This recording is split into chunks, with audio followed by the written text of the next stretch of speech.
kubabwira nimuzamura ibiganza singiye kubigisha ngiye kubibutsa ko Yesu ari umwami w'ibigwi. Tera haleluya. Yararwaye kandi barokore niba ari ikintu kigora mureke nsabira umugisha abantu barwaye bakabona babarwaza. Kubona umuntu ukugemurira biroroshye ariko kubona umuntu ukurwaza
cyane ko Imana yabanye natwe twese ikaturinda.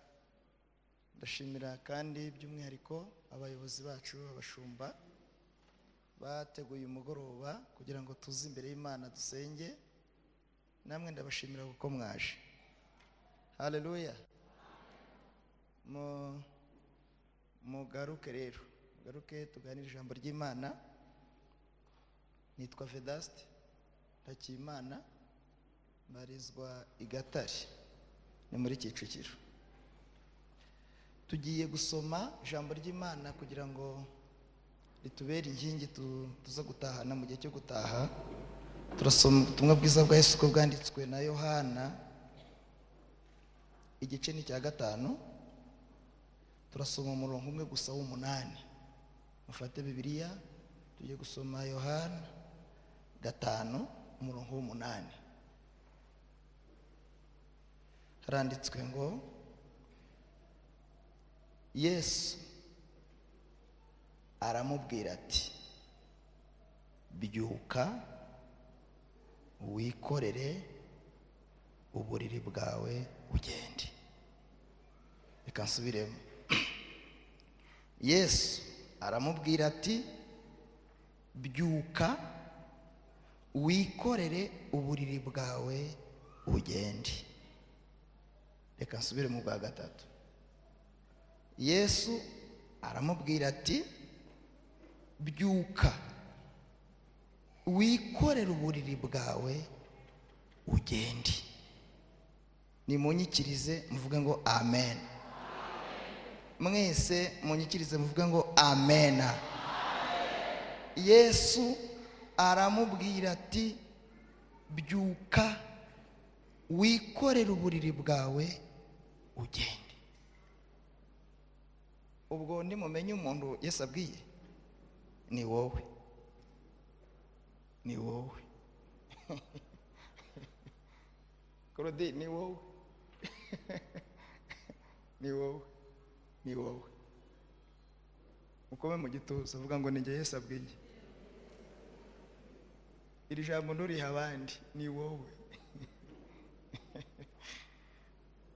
Ngiye kubabwira gato. Yesu twicaye imbere ni umwami w'ibigwi. Ni umwami w'ibigwi. Nzabigarukaho. Ni umwami w'ibigwi. Afite ibigwi byo kuvugwa.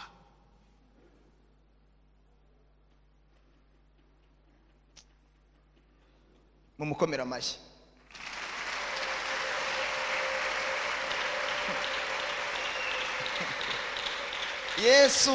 Yesu ni umwami w'ibigwi.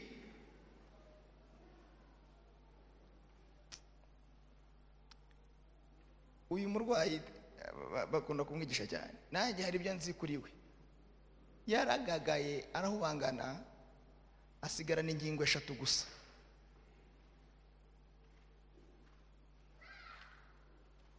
Nzibabwire, haleluya. Yasigaranye amaso mazima areba neza. Icya kabiri, asigarana amatwi yumva neza. Icya gatatu, asigarana umunwa uzi kuvuga neza neza neza neza kugeza ubwo yavugaga inkuru akavuga n'ibyo batamubajije. Amaboko rekada, umugongo warashize, imbavu zarahiye, ibirenge ntibigenda, ariko umunwa uracyavuga. Amatwi aracyumva, amaso aracyabona. Nibyo bintu yarasigaranye. Kandi namwe iyo mbareba iyo ngureba mbona usa n'uwagize ikibazo cy'imbavu.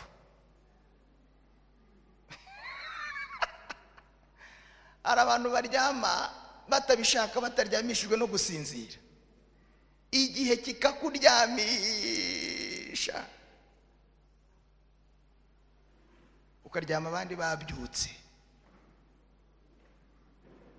ukicara abandi bagenda, kandi ukavuga inkuru zo mu mutari, zo mu Ruhengeri, z'ibyumba, iz'abacuruje bagahomba. Ufite inkuru ndetse kugeza ubwo usigaye uregana, ariko ndyamye abandi batagenda. Ibibazo bijya bitera umuntu kuryama kugeza igihe amashuka azacika, ukaryama abandi bajya mu kazi. Mwese mwize kimwe, ndetse rimwe warushaga amanota, wiga ku kigo cyiza, abize do bandi bari mu kazi. Usigaranye umunwa wo kuvuga bakora gusa. Yesu ni umwami w'ibigwi. Oh, haleluya. Ndabahanurira, nimuzamura ibiganza, singiye kubigisha, ngiye kubibutsa ko Yesu ari umwami w'ibigwi. Tera haleluya. Yesu ari ibintu byantangaje cyane ubwoba. Nta muntu ugiye gusenya, ariko ngewe kuri njye narabibitekerejeho. Hari umuntu watubwiye ngo ibya Yesu ni ku murongo, ngo ni gutya. Njye ahubwo nabonye bisa bimeze gutya. Njye nabonye umurongo tuvuga ashobora kuba atariwo. Uzi kumara imyaka 38. Hari undi muntu wamutanze? Niba ari ku murongo ko yatinze gukira agakira nyuma. Ku kidendezi Yesu nta murongo yakoresheje. Ahandi yenda ubwo urahari, ariko ku kidendezi ntawo. Ari we yararwaye. Kandi barokore, niba ari ikintu kigora, mureke nsabire umugisha abantu barwaye bakabona babarwaza. Kubona umuntu ukugemurira biroroshye, ariko kubona umuntu ukurwaza agasiga amashuka, agasiga igitanda, akakuraraho kwa muganga, nubwo yaguhindutse ariko yakoze akazi. Nubwo nyine gukoma amashyi bigoye, ariko uzamushimire, uzamubwira ati mu gihe cyawe warakoze. Umuntu wasize amashuka, agasiga ikiringiti, agasiga ka matera ke, akemera akakuraraho kwa muganga, n'umubuhaba n'uburyo baza gukoropa bakabasohora nijoro, akemera akavuga ngo nzakurwaza iminsi 2, agasiga abana, agasiga umugore, agasiga umugabo, akajya mu kazi atinze kubera kukurwaza. Uyu muntu uzamusabira umugisha. Yesu ajya akora ibintu 2 icyarimwe. Afite ubushobozi bwo kukugemurira nakurwaje.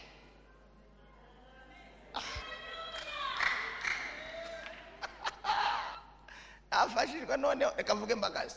Yesu afite ubushobozi bwo kukugemurira anakurwaje. Byose akabikorera icyarimwe. Afite ijambo akubwira kuka kanyuma ukongera ugahembuka nta gikoma.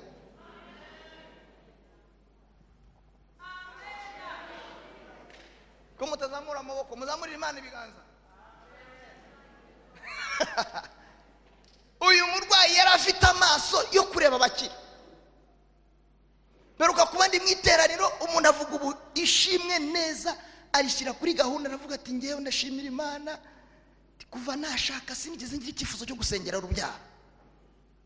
Ukwezi kumwe ukwa kabiri nahise nsama, amezi 9 nta kibazo nagize, ngiye kubyara, ngeze muri saro aho babyarira, ati mumpere Imana icyubahiro, twese turayazamura. Nabyaye nk'abaheburayo kazi, ukagira ngo babazwe n'abanyegiputa, ukagira kandi koko roneze ko nta cyuma agahurirayo n'undi umaze 7 mu masengesho Imana yabwiye yavuze, yajya kubyara bakazana inkota bagakata. Yarasigaranye amaso n'amatwi n'umunwa, ziri ngingo zari zararangiye. Yesu ufite ibigwi ntiyamubajije, haleluya, ngo ubabarahe, ntiyamubajije ngo uribwa ikihe gice, ntiyamubwiye ngo indwara yaje ryari. Yarahageze gusa amenya igihe amaze, amenya umubabaro afite wo mu mutima, amenya intimba, amenya agahinda. Alasalavoria aramubwira ngo nonaha umwami ufite ibigwi we, ikorera uburiri bwawe utahe, ntubukorere ujya muri consultation, ubwikorere utaha. Kandi ntugende mu rukerera utaza guhura n'abanyerondo, ugende ku manywa uhure n'abantu mu bisikane. Kandi icyo mbemereye nuko bari bukubaze, barakubaza uwagukijije, kuko ntibatekerezaga ko iki ari cyo gihe cyo gukira kwawe. Icyo nakundiye Yesu, ajya akora ikintu gitunguranye ari ugikorewe n'abamuzi. Yesu twicaye imbere, mureke mabwira akantu namenye, iyo aje gukora igitangaza, iyo aje kuvugana n'umuntu, ntaguha amasezerano angana n'urwego urimo. Agusanga ukubura mu muhanda, akakubwira ngo i Dubai, ntakunyuze Kimisagara, ntakunyuze abantu batari ko siyo Mana ikura umuntu mu muhanda ikamugeza i Dubai, ni Mana ki? Yesu ati nge mfite ibigwi, mfite ibigwi, ndavuga bikaba, nategeka bigakomera, ndakingura ntihagire ukinga. Haleluya!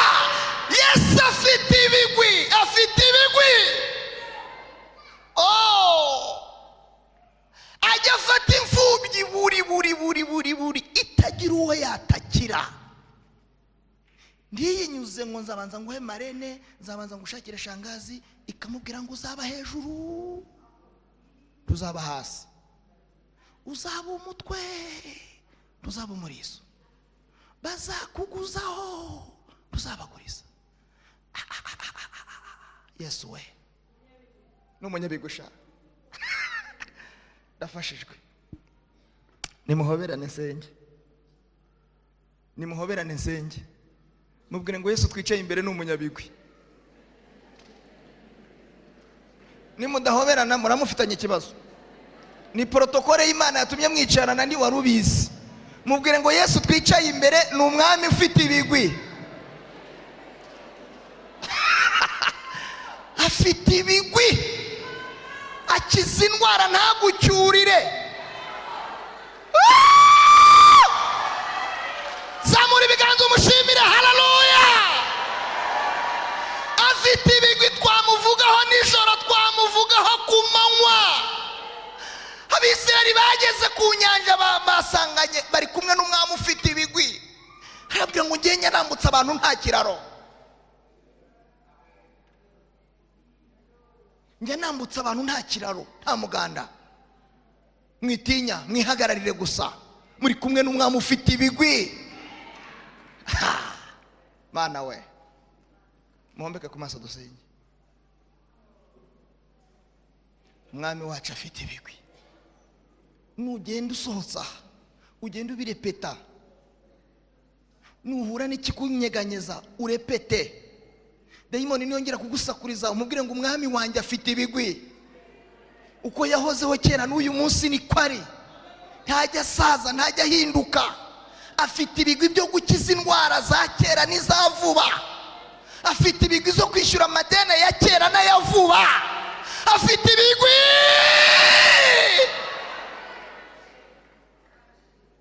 Afite ibigwi byo kurera imfubyi zigakura.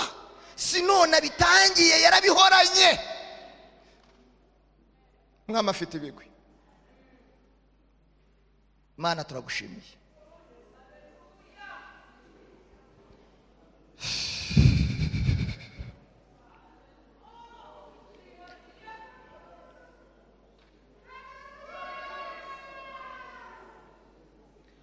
Afite ibigwi byo gutanga abana. Namenye ko kwa Zekariya hari ikibazo, abaganga batagifitiye igisubizo, ariko ufite ibigwi witwa Uwiteka abaganirije arababwira ngo muzasama inda muzabyara. Nageze kwa Aburahamu mu itangiriro nsanga bari baratangiye gushwana, ariko ufite ibigwi ahageze arababwira ngo si umwe ahubwo ni amahanga. Haleluya! Afite ibigwi byo kurenganura abarengana.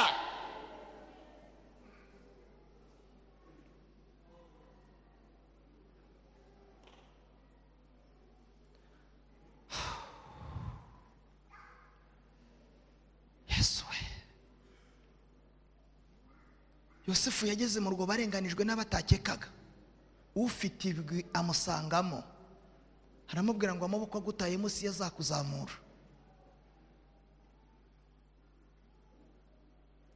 Afite ibigwi byo kurwana intambara ziboneka n'izitaboneka. Niwe mwami twicaye imbere. Afite ibigwi byo guhoza amarira yo mwibanga n'ayamenyekanye. Afite ibigwi.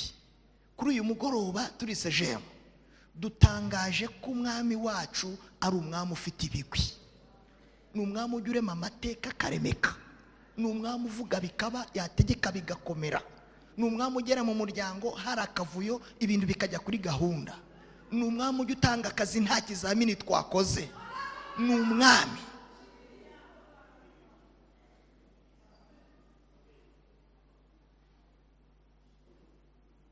Urakoze Yesu. Urakoze Yesu. Urakoze Yesu. Urakoze Yesu. Urakoze Yesu. Ntabwo ibigwi byawe byarangiririye kuri uyu murwayi wa 38.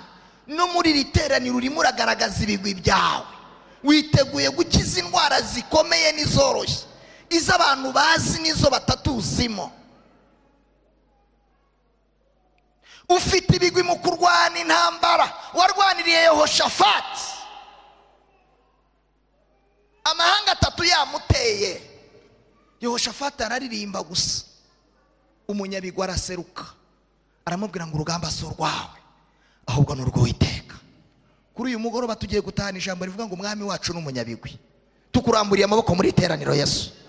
Tukuramburiye amaboko muri iteraniro Yesu. Abanyumvise nimutera haleluya. Nimuhaguruka ku maguru yanyu tuzamure haleluya dushimire umunyabigwi. 1 2 3.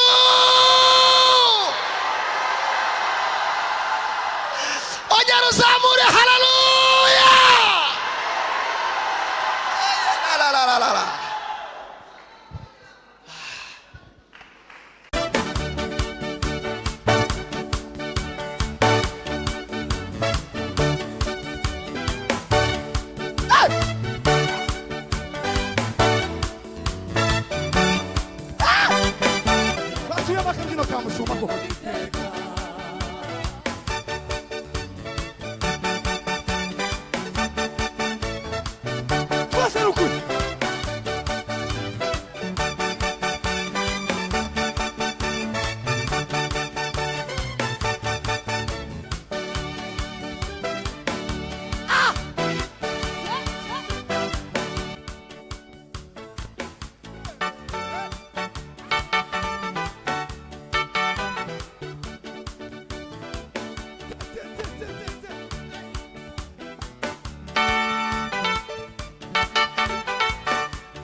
bw'iteka aya yawe yawe imibabaro duhura nayo uburwayi duhura nabwo iyaba bizarangirira twari kuzaba twarabibuza nibune tugirira muri uyu murimo iyaba twarabibuza twari kuzababara ariko yoyoyoyo ariko icyo dufite nuko tuzajya mw'ijuru kwa Data aho tutazongera kubabara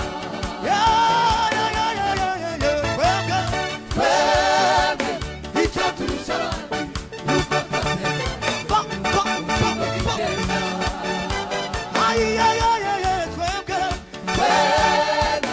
icyo turusha abandi nuko twasezeranijwe ubugingo bw'iteka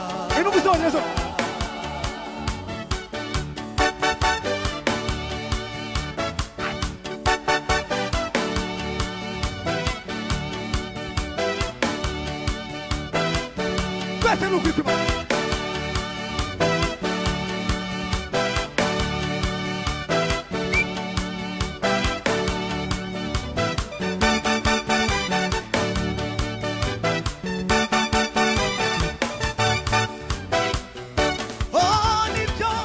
nibyo turwara nk'abandi niko tuvusha nk'abandi yego natwe turababara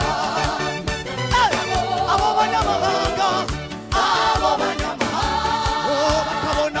bakabona tugenda nkabo bakabona turasa bakabona dusangira nabo tukarwara nkabo ariko dufite icyo tubarusha rasire ibyo turwara nk'abandi niko tuvusha nk'abandi yego natwe turababara abo banyamahanga bakabona tugenda nkabo bakabona turasa bakabona dusangira nabo tukarwara nkabo ariko dufite icyo tubarusha twebwe turabifite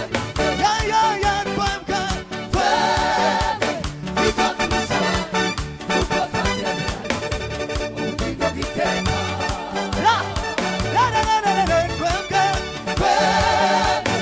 icyo turusha abandi nuko twasezeranijwe imbyino ya mushumba imbyino ya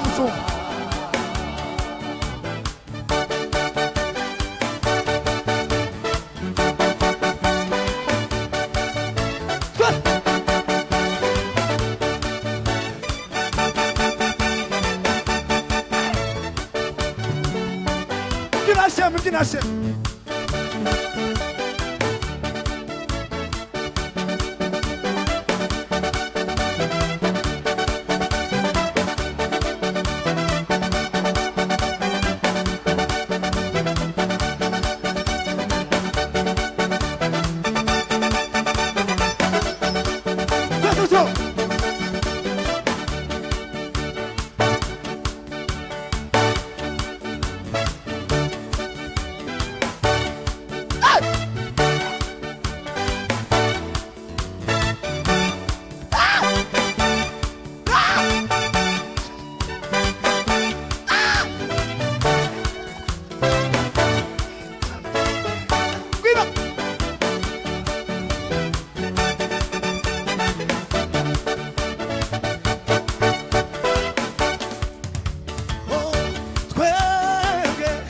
icyo tubarusha muri byinshi bataramenya Yesu dusangira nabo tugendana nabo ariko twebwe tugenda n'ibanga ariko twebwe tugenda n'ibanga ariko twebwe tugenda n'ibanga ariko twebwe tugenda n'ibanga ariko twebwe tugenda n'ibanga ariko twebwe tugenda n'ibanga ariko twebwe tugenda n'ibanga ariko twebwe tugenda n'ibanga icya mbere tubarusha dore ni iki tuzabona Imana Data n'amaso yacu icya kabiri tumarushe n'iki tuzabona sogokuruza Aburahamu kandi cya gatatu tumarushe n'iki nuko tuzataramana n'abera ya ya ya ya ya ya ya ya ya ya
Hallelujah.